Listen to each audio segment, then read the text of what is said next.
Pada suatu ketika di kerajaan yang indah, hiduplah seorang raja, seorang ratu, dan putri kecil mereka Olivia. Mereka mencintainya tanpa akhir. Mereka sangat mencintainya sehingga mereka memberikan semua apa yang dia minta. Maka, kata-kata pertamanya adalah, Berikan padaku. "Yap." Dia begitu terbiasa dengan caranya, sehingga ketika dia tumbuh dewasa, jika ada yang meminta bantuan, dia akan segera bertanya kepada mereka. Apa yang akan kudapatkan sebagai balasannya? Maka selama bertahun-tahun, orang tuanya memberikan semua yang mereka bisa. Mereka berpakaian sangat lusuh karena Putri Olivia bahkan telah mengambil semua pakaian mereka. Seluruh kerajaan sekarang menjadi milikku. Apa ada sesuatu yang bukan milikku? Oh, di mana jarum itu jatuh? Oh, Olive, syukurlah kau ada di sini. Bisakah kau datang dan membantuku? Membantumu? Iya, kau tahu sayang. Aku kehilangan jarum jahitku. Sepertinya telah jatuh di suatu tempat. Aku pasti akan membantumu. Oh, itu manis sekali. Hanya jika kau memberi aku imbalan. Sang ratu merasa terkejut. Tapi sayangku, semua milikku sekarang sudah menjadi milikmu. Semua kecuali gaun usang yang aku kenakan sekarang ini. Masih ada satu hal lagi, dan itu adalah mahkotamu. Apa? Tetapi mahkota ini adalah milik seorang ratu, sementara kau belum menjadi seorang ratu.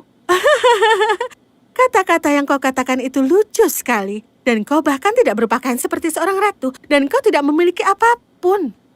Ya, baiklah, aku... Sang ratu benar-benar malu pada dirinya sendiri, dan dengan enggan menyerahkan mahkotanya. Iya. Oh, jarumnya ada di sebelah vas. Kau akan menemukannya dengan mudah kalau kau melihatnya dengan cermat. Lalu dia kembali ke kamarnya untuk melihat dirinya di cermin. Mahkota itu agak terlalu besar untuknya. Ya, ini akan cocok untukku dalam beberapa tahun lagi. Sekarang ada satu lagi yang tersisa. Dia pergi ke kamar ayahnya dan melihatnya sedang mencari sesuatu. Kacamata raja tua itu telah jatuh, dan dia sama sekali tidak bisa melihat tanpa kacamata. Ayah! Sayang, maukah kau membantu ayah tuamu ini menemukan kacamatanya? Ya, aku bisa. Tapi apa yang akan kau berikan sebagai balasan kepada aku, ayah yang terhormat? Sebagai balasan, oh Oliveku tersayang, kau memiliki seluruh kerajaanku. Satu-satunya yang tersisa adalah mahkotaku. Kau tidak mungkin menginginkannya. Tapi aku tahu. Apa? Tapi sayangku, ini adalah mahkota raja. Oh, apa gunanya bagimu? Siapa yang pernah mendengar tentang raja yang bahkan tidak memiliki kerajaan? Raja yang malang itu sangat terluka dan malu, sehingga dia dengan sedih memberikan mahkotanya kepada putrinya. Mahkota ini adalah milikku. Sekarang aku memiliki semuanya dari tempat ini. Karena aku memiliki mahkota raja, aku bisa memerintahmu. Aku mengusirmu dan juga ratumu. Apa? Oliveku, apa kau ini sedang Tentu saja aku serius. Karena aku memiliki kerajaan ini, jadi aku membuat peraturannya. Raja dan ratu yang malang itu sangat tersinggung oleh semuanya, sehingga mereka meninggalkan istana dan dengan sedih berjalan keluar dari istana. Di kamarnya, Putri Olivia sedang mencoba mahkota. Tapi itu meluncur turun ke wajahnya dan ke bahunya. Oh, ini terlalu besar untukku. Sebaiknya aku lepaskan saja. Apa? Tapi dia tidak bisa melepaskan mahkota itu. Mahkotanya terjebak di sana. Oh, tidak. Apa yang aku lakukan? Tidak ada seorang pun di istana karena dia telah memecat semua koki dan pelayan karena mereka tidak mau melayani perilakunya yang manja. Dia berlari dan berteriak dan menyenggol berbagai pot dan pot itu benar-benar hancur. Tolong! Tolong aku! Pada saat itu, seorang wanita tua tiba-tiba berjalan menuju ke arah Olive. Tolong lepaskan lepaskan mahkota ini dariku. Tolong kau hentikan kebisingan itu. Siapa? Kau siapa? Lepaskan mahkota ini dariku. Oh, dan apa yang akan kau berikan sebagai imbalan? Apa? Pakaian bagus milik ibuku. Aku tidak menginginkan itu. Semua gaun dan perhiasan baru ibuku. Kenapa harus milik ibumu dan bukan milikmu? Baiklah, ambil semua milikku. Tapi aku juga tidak mau itu. Sekarang Olive benar-benar lelah dan takut. Aku mohon, ambillah apapun yang kau mau dariku. Tolong lepaskan mahkota ini dariku. Ada sesuatu? Lalu bagaimana dengan seluruh kerajaan? Aku sangat suka itu.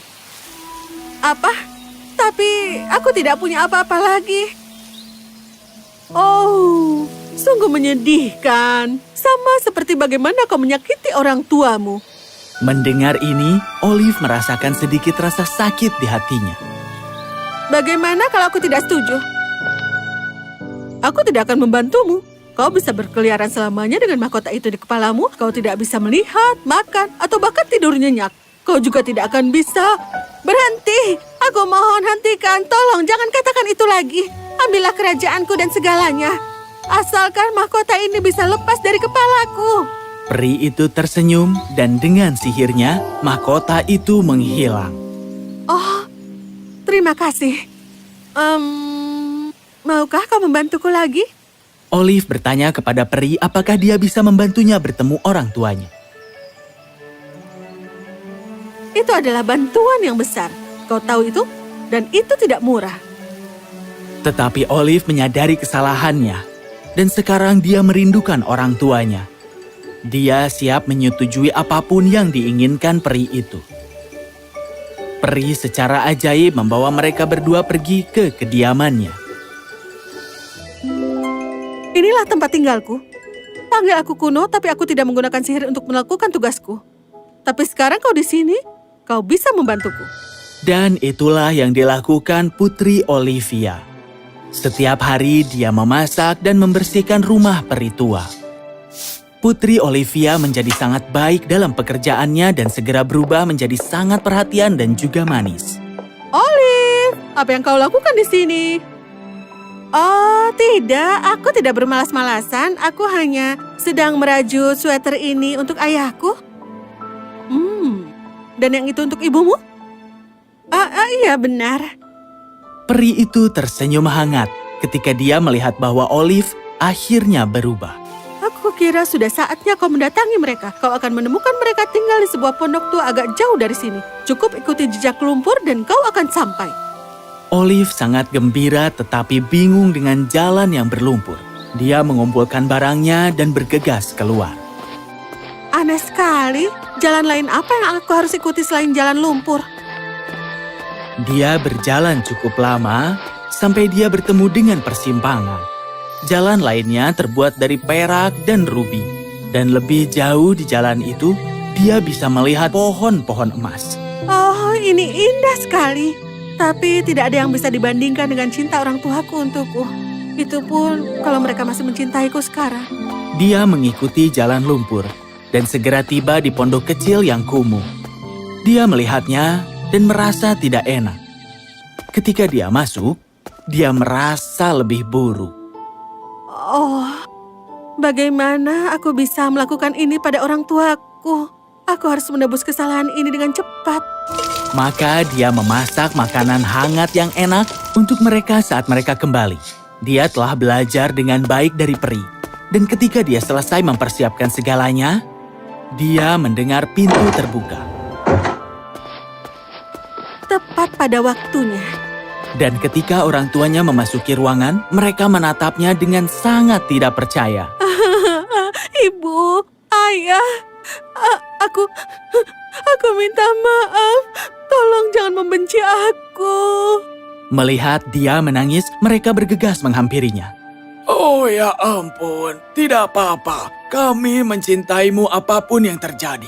Oh, Olive manisku, kami selalu mencintaimu. Olive menyeka air matanya dan mengingat makanan yang dia buat. Dia menunjukkannya kepada orang tuanya. Dia juga memberi mereka hadiah dan mereka sangat terkejut.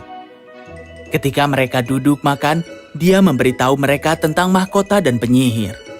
Mereka menyadari ketika dia berbicara, dia telah berubah menjadi lembut dan peduli juga bahagia. Ayo kita pulang. Aku berjanji akan menjadi anak yang jauh lebih baik. Sayangku, kau sudah siap. Mereka segera kembali ke istana. Dan begitu Olive mengembalikan mahkota, Raja dan Ratu membawa kembali semua pembantu yang telah pergi. Mereka semua sangat terkejut dengan perubahan sang putri dan segera melupakan semua sifat buruknya. Ada sebuah upaya besar untuk memberi seseorang sesuatu. Kita harus selalu bersyukur atas apa yang kita terima dan tahu bahwa ketika memberi bantuan, kita harus tulus melakukannya dari hati kita.